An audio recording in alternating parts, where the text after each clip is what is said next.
What up everyone, hope your day is going good. Today we're going to be talking about trucks, and I heard that TJ Hunt is actually looking for a new truck, so TJ, I think I can help. And this is my roommate's dog, Aspen.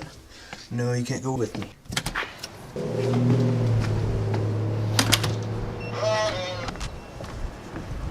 So that right there, it's a little windy out today, so hopefully you can hear me.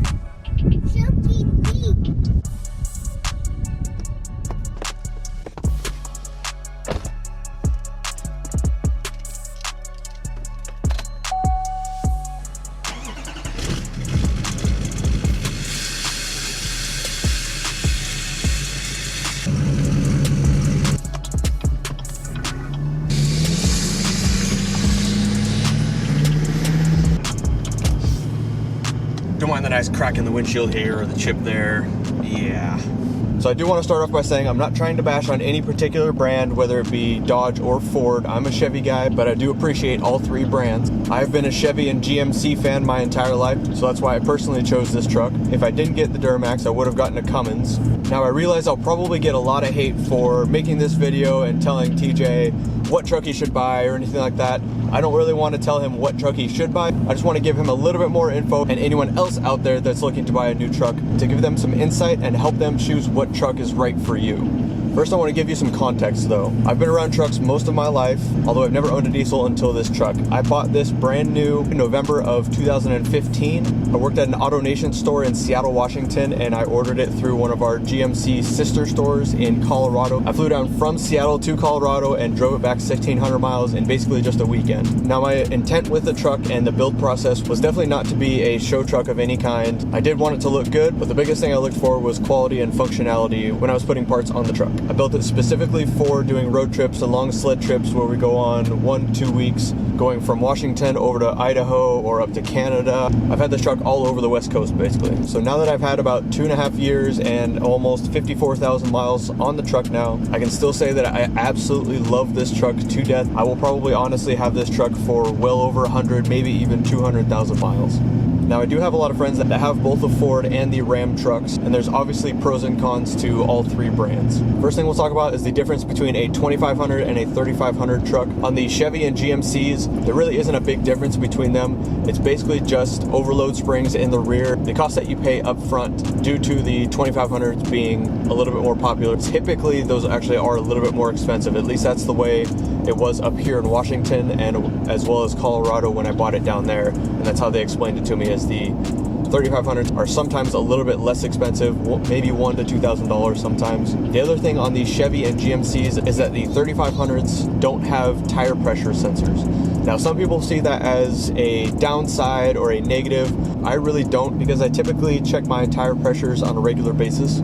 And one thing, when you go with like an aftermarket wheel and tire, you have to swap over those TPS sensors to those new tires. Obviously, you probably know that by now. But it makes it nice not having tire pressure sensors in the 3500, so you don't have to worry about that. And plus, that's just one more thing to go wrong. Now, on the 2500 versus 3500 on the Ford, I believe the only difference is the leaf springs. Someone that knows a little bit more about Fords, please correct me in the comments section. I really haven't dug too deep into what the difference is between those, because there's quite a few different options with all the different models and specs and everything. As far as the Ram 2500 versus 3500 trucks, the biggest difference between those is the transmission. Now, on the 2500s, they have a 68 RFE transmission, and the 3500 has a 6-speed Iacin, I think that's how you say it, transmission. It's a lot stronger than the 68 RFE and is a lot like the Allison in terms of being just a stout transmission for towing. As far as ride quality and comfort while driving and on the highway and towing and everything, I know there's a lot of solid axle guys that are gonna fight me on this one. The independent front suspension on the Duramax is honestly the best. I have been in lifted solid axle trucks that do ride good, but with my truck being lifted as high as it is, I get a lot of compliments on how well it rides for being a lifted truck. And that was my main goal for when I built this truck, is that I wanted it to ride smooth while I was on these road trips and everything, because I didn't want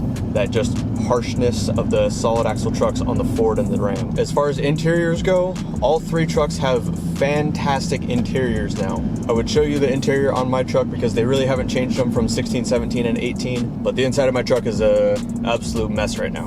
When I got my truck at the time, I really did not like the Ram interiors as much. On the 17s and 18s, I think they did change them a little bit though, so they might be a little bit better. I love the interior so much more on my GMC than I did the Ram or the Ford at the time. The quality and how everything is laid out inside is just so much better. The one other big thing that you really have to think about is recalls. When I worked at Chrysler, we had a ton of recalls out on the Ram trucks and most of the Chrysler line. With the Fords, I really didn't see a whole lot. With the Duramaxes and the Chevys, they really haven't had too many over the past couple of years. And finally, let's talk about the heart of each truck, the motor. The Cummins is probably honestly one of the best diesel motors out right now.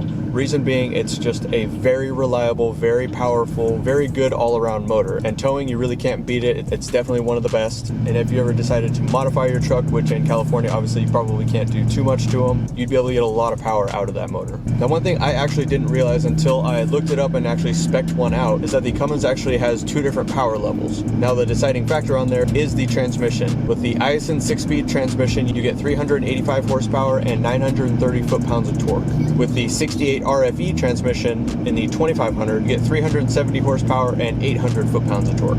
Now, 130 foot-pounds of torque is quite a bit of difference when you are towing. You'll definitely notice that kind of difference. The Ford has 450 horsepower and 935 foot-pounds of torque, and the Chevy and GMC Duramax come with 445 horsepower and 910 pound-feet of torque. So there really isn't a big difference between all three brands as far as power-wise. It's really going to come down to the transmission and how well it tows and how smooth the shifting is. A lot of Ford guys do swear by their towing abilities, but I definitely love the Duramax while towing. It's never given me any issues. It's towed everything that I can throw at it, but then again, I'm not towing 25,000 pounds or 30,000 pounds or anything, and most people really aren't going to tow over about 20,000 pounds or so. As far as miles per gallon wise, they're all going to be really close to the same. There's not going to be a huge spread between all three. With all the emissions and DEF fluid and everything that goes into the trucks, that really does hinder the efficiency of all three motors. The one thing I did forget to note on the Chevy and GMCs is that they have 4G Wi-Fi in the trucks. It's 4G, it's really fast, it's been very reliable for me, and you get that through AT&T.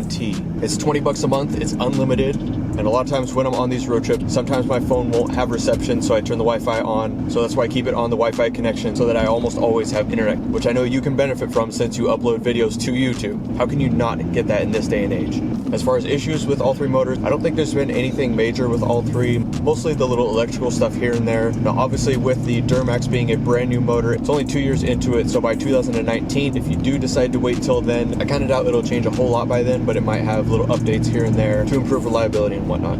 There are a lot of guys that are speculating that the 2019 will get a full makeover. I honestly kind of doubt it. I think that GM is going to wait until 2020 to do that. Typically when they change the 1500 Silverado and Sierras, they wait about at least 1 to maybe even 2 years to change the 2500 and 3500. Now if you do go with the Duramax, just be aware that they are not tunable at the moment. Since GM really secured their new ECUs for that L5P motor, it's taking tuners a lot longer to be able to crack it right now.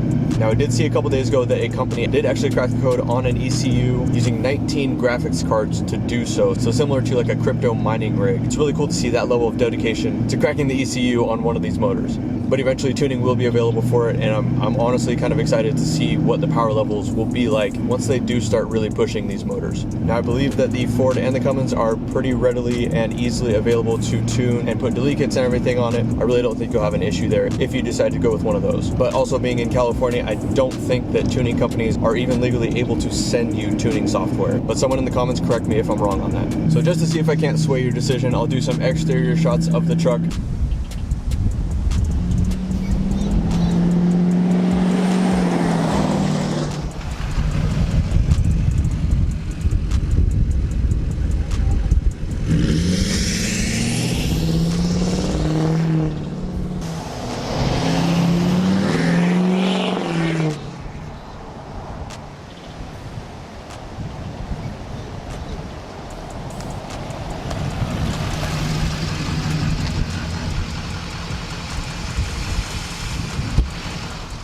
So to summarize, there really isn't a huge gap between all three makes.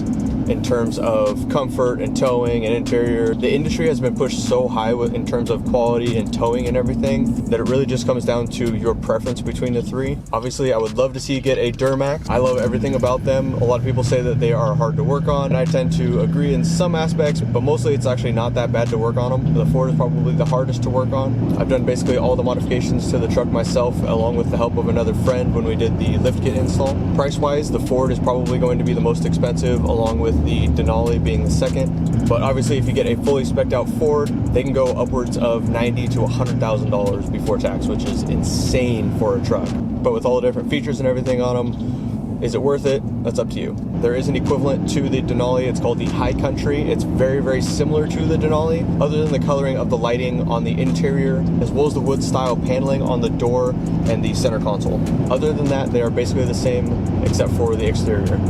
So again, I didn't want to turn this into like a huge debate on who's better, who's this, who's that. These days it's really just going to come down to what you're going to use it for and what your preference is and everything. Hold that thought. So I missed a couple things on the video yesterday while I was editing it last night. Another YouTube channel called The Fast Lane Truck that does tests on trucks like this, as well as the smaller trucks like the Colorado ZR2 and whatnot.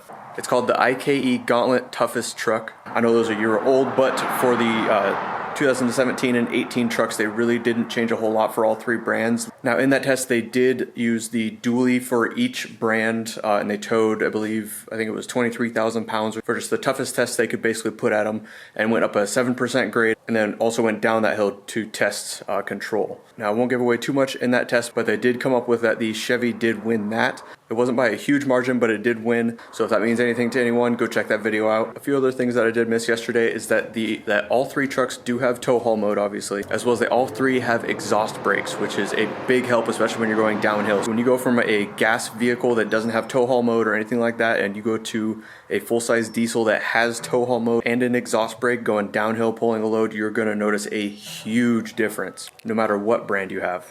And again, for 2019, I know a lot of people are saying to wait until those come out. I don't foresee big changes coming to any of the 2019 trucks. I think that most of them are going to wait until 2020 for the big changes for all three.